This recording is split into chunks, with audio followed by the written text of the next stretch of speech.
اللهم صل على سيدنا محمد وعلى آل سيدنا. بسم اللہ الرحمن الرحیم. حضرت جابر رضی اللہ تعالیٰ عنہ بیان فرماتے ہیں، ایک مرتبہ نبی اکرم صلی اللہ علیہ وسلم ہمارے پاس تشریف لائے. ہم اس وقت اکٹھے بیٹھے ہوئے تھے. آپ صلی اللہ علیہ وسلم نے ارشاد فرمایا، اے مسلمانوں کے گروہ، تم لوگ اللہ تعالیٰ سے ڈرو اور صلہ رحمی کرو، کیونکہ کسی بھی چیز کا ثواب صلہ رحمی سے زیادہ جلدی نہیں ملتا.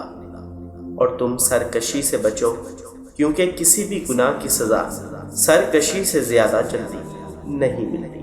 اور تم والدین کی نافرمانی سے بچو، کیونکہ جنت کی خوشبو 1000 سال کے فاصلے سے محسوس ہو جاتی ہے، لیکن اللہ کی قسم اس خوشبو کو والدین کا نافرمان یا قطع رحمی کرنے والا یا تکبر کے طور پر اپنے تہبند کو لٹکانے والا شخص نہیں پا سکے گی، کیونکہ کبریائی اللہ تعالیٰ کے لیے مخصوص ہے جو تمام جہانوں کا پروردگار ہے.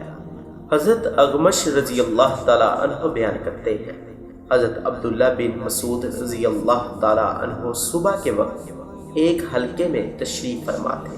انہوں نے فرمایا، میں اس شخص کو اللہ کا واسطہ دے کر یہ کہتا ہوں جو قطع رحمی کرتا ہے کہ وہ ہمارے پاس سے اٹھ جائے، کیونکہ اب ہم اپنے پروردگار سے دعا مانگنے کا ارادہ رکھتے ہیں اور آسمان کے دروازے قطع رحمی کرنے والے شخص کے لیے بند ہوتے ہیں.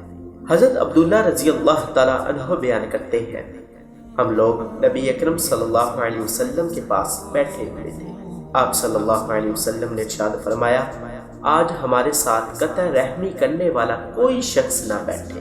تو حلقے میں ایک نوجوان کھڑا ہوا اور وہ اپنی خالہ کے پاس گیا. ان دونوں کے درمیان کوئی ناراضگی چل رہی. اس نے اپنی خالہ سے معافی کی درخواست کی.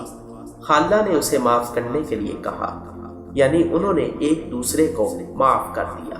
پھر وہ نوجوان واپس نبی اکرم صلی اللہ علیہ وسلم کی محفل میں آیا تو نبی اکرم صلی اللہ علیہ وسلم نے ارشاد فرمایا، بے شک رحمت ان لوگوں پر نازل نہیں ہوتی جن کے درمیان قطع رحمی کرنے والا کوئی شخص موجود ہو.